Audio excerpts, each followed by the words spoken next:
నమస్తే విశ్లేషణాత్మక వార్తల సమాహారం శ్రీకాంత్ కేబుల్ వి న్యూస్ కి స్వాగతం. నేను మీ దిగ్విజయ్ బులెటిన్ల ముందుగా హెడ్లైన్స్. మద్యం షాపులను తొలగించాలని మహిళల ధర్నా. పలు గ్రామాలలో ఏర్పాటు చేసిన మద్యం దుకాణాలపై నిరసన వ్యక్తం చేసిన మహిళా లోకం. రిమ్స్ ఆసుపత్రిలో మౌలిక వసతి సదుపాయాలు కల్పించాలని సిపిఎం డిమాండ్.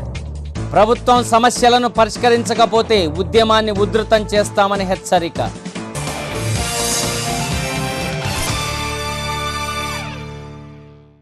ఇక వివరాల్లోకి వెళ్తే లింగసముద్రం మండలం పోకూరు గ్రామం బీసీ కాలనీలో ఏర్పాటు చేసిన మద్యం షాపును తొలగించాలంటూ పలువురు మహిళలు కలెక్టరేట్ వద్ద ధర్నా నిర్వహించారు. పోకూరు గ్రామం నుండి తూనుగుంట వయా లింగసముద్రం వెళ్లే ప్రధాన రోడ్డు కూడలిలో జననివాస ప్రాంతంలో మద్యం షాపు ఉండటం వలన ఇబ్బందులు పడుతున్నామని మహిళలు వాపోయారు.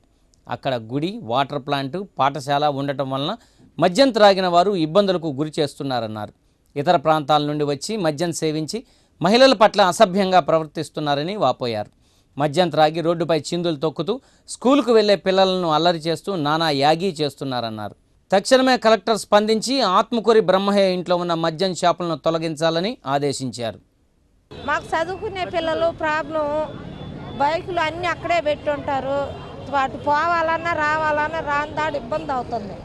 మేము ఎట్ట పడుకున్నప్పుడు కూడా వాళ్ళు వచ్చి లేపల్లా మాకు బ్రాంచ్ షాప్ ఎక్కడ ఉందో చెప్పండి అంటున్నారు. పడుకున్న వాళ్ళని లేపి మాకు భయం వేస్తుందా సార్?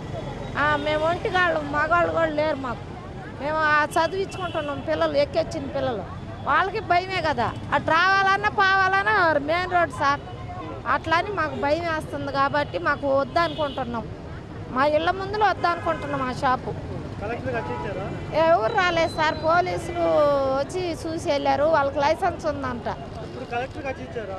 ఇచ్చాం, నలుగురిని పంపారు.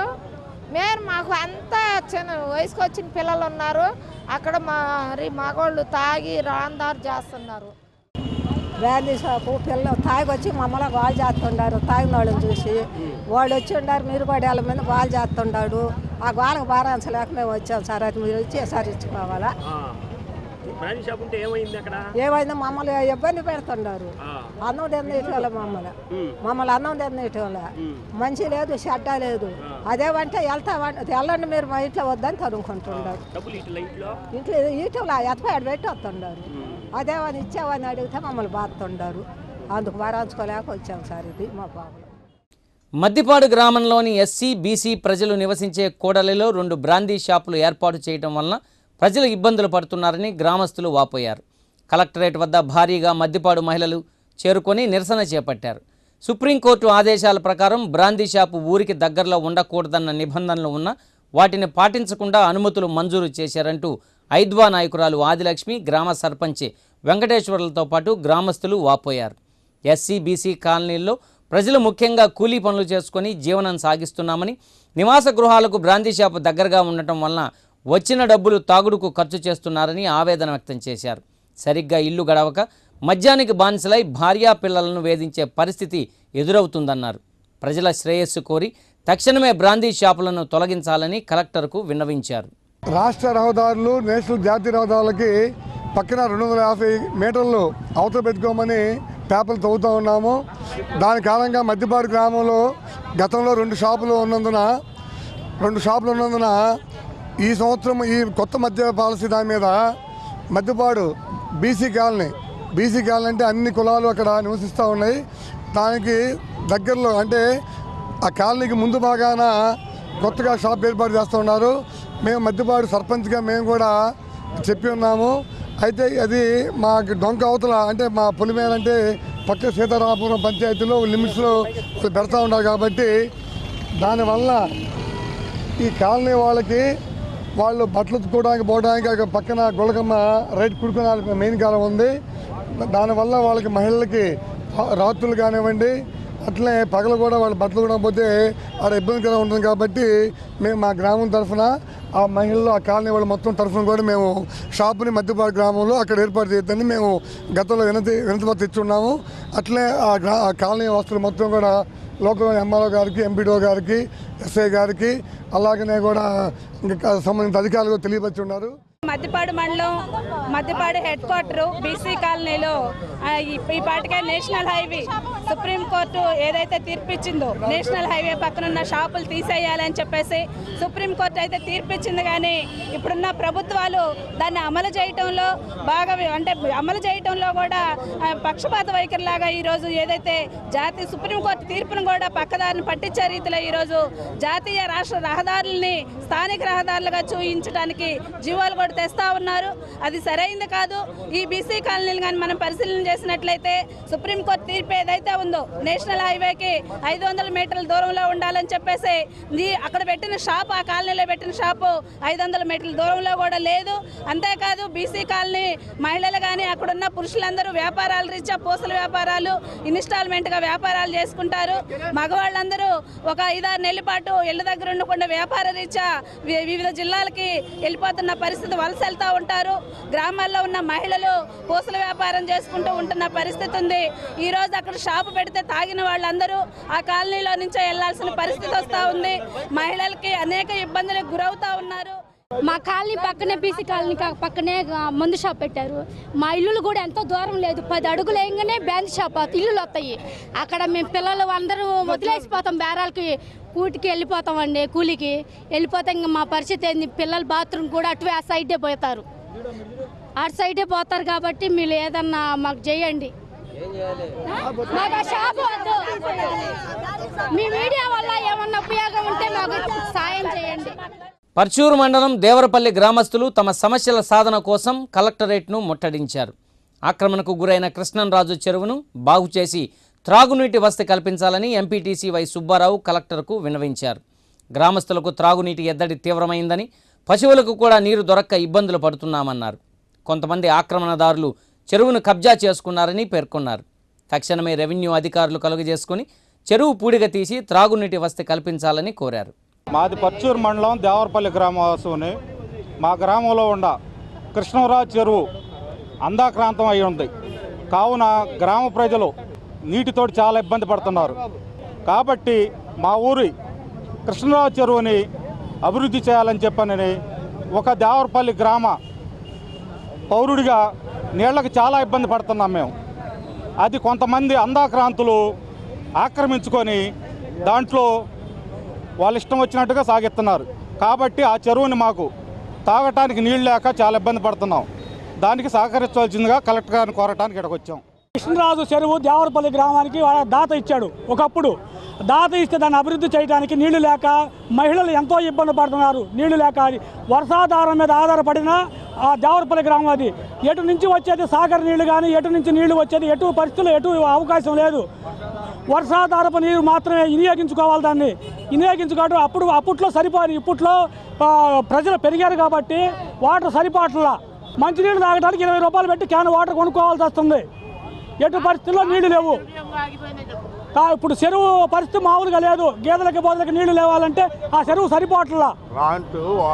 ప్లాంట్ కూడా ప్లాంట్ అయిపోయి ఇడపలపాటి నుంచి రోజు 20 రూపాయలు పెట్టి క్యాన్ నీళ్లు కొనుక్కుంటున్నాం. రిమ్స్లో మౌలిక సదుపాయాలు మెరుగుపరచాలని సిపిఎం డిమాండ్ చేసింది.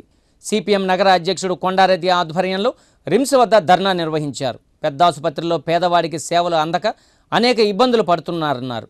వివిధ కేటగిరీల్లో ఉన్న ఖాళీ పోస్టులను తక్షణమే భర్తీ చేయాలని డిమాండ్ చేశారు. అదేవిధంగా కేటగిరీ సిబ్బంది వేతన బకాయిలు తక్షణమే విడుదల చేయాలన్నారు. చెడిపోయిన సిటీ స్కాన్, గ్యాస్ట్రోస్కోప్ మిషన్లు బాగు చేసి రోగులకు సేవలు అందించాలన్నారు. పారిశుద్ధ్య కార్మికుల సంఖ్య పెంచి హాస్పిటల్ పరిసరాలు పరిశుభ్రంగా ఉంచాలన్నారు. ఎంఆర్ఐ, ప్లేట్లెట్ మిషన్ ఏర్పాటు చేసి నీటి వసతి కల్పించాలన్నారు. ప్రభుత్వం తక్షణమే స్పందించకపోతే భవిష్యత్తులో ఉద్యమాన్ని ఉధృతం చేస్తామని సిపిఎం నాయకులు హెచ్చరించారు.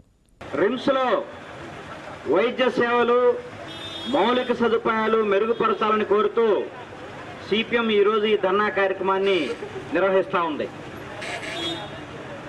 రిమ్స్ హాస్పిటల్ అనేది ప్రకాశం జిల్లా వైద్య రంగంలో తలమానికగా ఉన్న విషయం అందరికీ తెలుసు. ఇక్కడ పెద్ద సంఖ్యలో రోగులు వస్తూ ఉన్నారు. రోగుల యొక్క ఆకాంక్షలకు అనుగుణంగా, సమస్యలకు అనుగుణంగా వైద్య సేవలు మెరుగుపడే విధంగా, మౌలిక సదుపాయాలు మెరుగుపడే విధంగా చర్యలు తీసుకోవాల్సిన బాధ్యత ఈ ప్రభుత్వం మీద ఉంది. మాకు తెలిసిన సమాచారం ప్రకారం ఇప్పటికీ 300 కోట్ల రూపాయలు రిమ్స్కి కేటాయించడం జరిగింది, ఖర్చు పెట్టాం. ఇక్కడ 300 కోట్ల రూపాయల స్థాయిలో ఫలితాలు రావట్లేదు అనేది మా ఆరోపణ. ఎందుకంటే 1500 మంది పేషెంట్లు రిమ్స్ నమ్ముకుని హాస్పిటల్కి వస్తే వాళ్ళందరికీ చేయగలిగింది చేయాలి. ఆ రీతిలో ఇక్కడ వైద్య సిబ్బంది కానీ అడ్మినిస్ట్రేషన్ విభాగం కానీ పనిచేయాల్సిన అవసరం ఉంది. రిమ్స్లో ఉన్న యంత్రాలు, స్కానింగ్ మిషన్ కానీ అదేవిధంగా అనేక యంత్రాలు ఉన్నాయి, అవన్నీ చెడిపోయి ఉన్నాయి. వాటి మరమ్మతులకి రిమ్స్ యాజమాన్యం కానీ ఇక్కడ ఎవరు దానికి చర్య తీసుకోవట్లేదు. టెస్టులన్నీ కూడా బయటకు పంపిస్తా ఉన్నారు. ఇక్కడే మిషన్లు బాగా చేయించి టెస్టులు చేయాలని డిమాండ్ చేస్తూ ఈరోజు ఈ కార్యక్రమాన్ని కొనసాగిస్తా ఉన్నాం. గతంలో కూడా సిపిఎం పార్టీగా మేము ఈ రిమ్స్ సదుపాయాన్ని మెరుగుపరచాలని అనేక సార్లు ఆందోళన చేశాం. కానీ ప్రభుత్వం మాత్రం రిమ్స్ లో ఈ మెరుగుపరచడానికి చర్యలు తీసుకోలేదు. ఈ మధ్య కాలంలోనే కొండేపి ఎమ్మెల్యే లైట్లు వెలగలేదని అందరినీ పిలిచి అరిసిపోయాడు. కానీ ఆ లైట్లు వెలగడం కోసం నిధులు కానీ వాటి సౌకర్యాల కోసం కానీ డబ్బులు కేటాయించి వెంటనే చర్యలు తీసుకోవడంలో ప్రభుత్వం మేనమేషాలు లెక్కిస్తా ఉంది. వెంటనే చర్య తీసుకోవాలని, ఈ సౌకర్యాలు మెరుగు కోసం ప్రభుత్వం గట్టి చర్యలు తీసుకోవాలని కోరుతూ చీమకుర్తి మున్సిపాలిటీలో సర్వే నంబర్ 8/1లో గల శ్రీ సాక్షి రామలింగేశ్వర దేవస్థానం భూమిలో నివాసం ఉంటున్న వారికి పట్టాలు మంజూరు చేయాలని కోరుతూ కలెక్టరేట్ వద్ద మహిళలు నిరసన చేపట్టారు. 1995 నుండి పూరి గుడిసెలు వేసుకుని కాలం వెళ్లదీస్తున్నామని నిర్వాసితులు వాపోయారు. ఈ కాలనీలో కరెంటు, నీటి వసతి లేకపోయినా జీవనం కొనసాగిస్తున్నామన్నారు. కొంతమంది రాజకీయ పలుకుబడితో ఖాళీ చేయమని ఒత్తిడి తెస్తున్నారని పేర్కొన్నారు. ప్రజాప్రతినిధులు తమకు హామీ ఇచ్చారని, పట్టాలు మంజూరు చేయకపోవడం వలన కబ్జాదారులు కబ్జా చేసేందుకు పూనుకుంటున్నారని తెలియజేశారు. తక్షణమే అర్హులైన తమకు పట్టాలు మంజూరు చేసి ఆదుకోవాలని కోరారు. 100 మందికి ఇచ్చారు పట్టాలు, మాకు ఇవ్వలేదు. ఇప్పుడు పట్టాలు అడుగుతుంటే ఆ భూమి మీకు ఇచ్చేది కాదంటున్నారు. అదే సర్వే నెంబర్లో 100 మందికి ఇచ్చారు సార్. మేము అడుగుతుంటే మీకు ఇచ్చేది లేదు, ఇయ్యము, అది ఇచ్చే స్థలం కాదు అంటున్నారు సార్. మేము కలెక్టర్ కాడికి వస్తే కలెక్టర్ గారు అన్నారు అటు ఇచ్చినట్టు సర్వే నెంబరు ఒక పట్టా కాగితం తీసుకురండి అన్నాడు. మేము వచ్చాము, సార్కి ఇచ్చాము. అది దానికోసము మేము 18-20 సంవత్సరాల నుంచి పోరాడుతూనే ఉన్నాము. అయినా మాకు ఇవ్వలేదు, వాళ్ళకి ఇచ్చారు. సార్ ఏమన్నాడు, మాట్లాడి అటు వచ్చినట్టు పట్టా ఇచ్చినట్టు జెరాక్స్ ఒక కాగితం తీసుకురండి మీరు, నేను పోరాడతాను అన్నాడు సార్. ఆ పట్టాలు ఇవ్వకుండా ఏ దిక్కలు వేపియాలనుకుంటున్నారు. ఇక్కడ అవతల సర్వే నెంబర్ తీసుకురామన్నారు. ఇక్కడ కలెక్టర్ కాడికి వస్తే అవతల సర్వే నెంబర్ కూడా తీసుకొచ్చాము. ఇవ్వాలి ఇవాళ ఇస్తాము. ఇంకా ఇప్పుడు అంతకుముందు ఇచ్చి అర్జీలు మాకేమి ఇవ్వలేదు. వాళ్ళు ఇవ్వకుండా తిప్పుతూ ఉండారు. నాయకులు ఏమో పట్టించుకోలేదు. మాకు అది ఇచ్చేది కాదంటున్నారు. 100 మందికి ఇచ్చి ఉన్నాయి, 30 మందికి ఇవ్వలేదు. మాకు పట్టాలు ఇవ్వాలయ్యా దయచేసి. గొర్రెలు, మేకలు పెంపకందారుల సమస్యలను పరిష్కరించాలని కోరుతూ నగరంలో కాపు కళ్యాణ మండపంలో జిల్లా సదస్సు నిర్వహించారు. ఈ కార్యక్రమంలో రాష్ట్ర కార్యదర్శి రామకృష్ణ ముఖ్య అతిథిగా హాజరు కాగా గొర్రెలు, మేకల పెంపకందారుల అసోసియేషన్ జిల్లా అధ్యక్షుడు ఆంజనేయులు, కార్యదర్శి కె పెద్దబ్బాయి, జిల్లా కమిటీ సభ్యులు తిరుపతిరావుతో పాటు పలువురు గొర్రెల, మేకల యజమానులు పాల్గొన్నారు. గొర్రెలు, మేకల పెంపకందారులకు ఎన్సీడీసీ సబ్సిడీ రుణాలు వెంటనే ఇవ్వాలని గొర్రెలు, మేకలు పెంపకందారుల సంఘం రాష్ట్ర కార్యదర్శి ఎం రామకృష్ణ డిమాండ్ చేశారు. ఎన్సీడీసీ రుణాలు జిల్లాకు 20 కోట్లు కేటాయిస్తే అందులో సగం కూడా ఇవ్వలేదన్నారు. 400 మంది పెంపకందారులు అర్జీ పెట్టుకుంటే వాటిని మంజూరు చేయకుండా కార్యాలయం చుట్టూ తిప్పుకుంటున్నారని విమర్శించారు. అర్హులైన వారందరికీ రుణాలు ఇవ్వాలని డిమాండ్ చేశారు. చెబుతుంది కంపెనీ ఇస్తామండి, వడ్డీ మాటలు, గుర్తింపు కార్డు ఇవ్వాల్సిందే. ఆ కార్డు నష్టపోయిన దానికి గొర్రెలు కాపర్లకి రుణాలు ఇవ్వడం కానీ నష్టపరిహారం ఇవ్వడం కూడా అనేది కూడా మనం డిమాండ్ పెట్టాలి. ఎట్లానే మనం ఏమి సాధించాలన్నా, మనం ఏమి చేయాలన్నా కాళ్ళకట్టలు పాట లేకుండా, సొసైటీ పేరు మీద కాళ్ళకట్టలు పాట లేకుండా ఒక అర్జీ ఇవ్వండి. కాళ్ళకట్టలు పాట లేకుండా మాట్లాడదాం. రెండోది చెరువులు కానీ, పోరంబాకులు కానీ, కుంటలు కానీ ఇవన్నీ కూడా సొసైటీ ఉంటే ఆ పేరు మీద రాసి మన వాళ్ళకి అర్జీ ఇవ్వమని కూడా కోరుతా ఉన్నాం. న్యూస్లో ఇప్పుడు ఒక చిన్న విరామం తీసుకుందాం.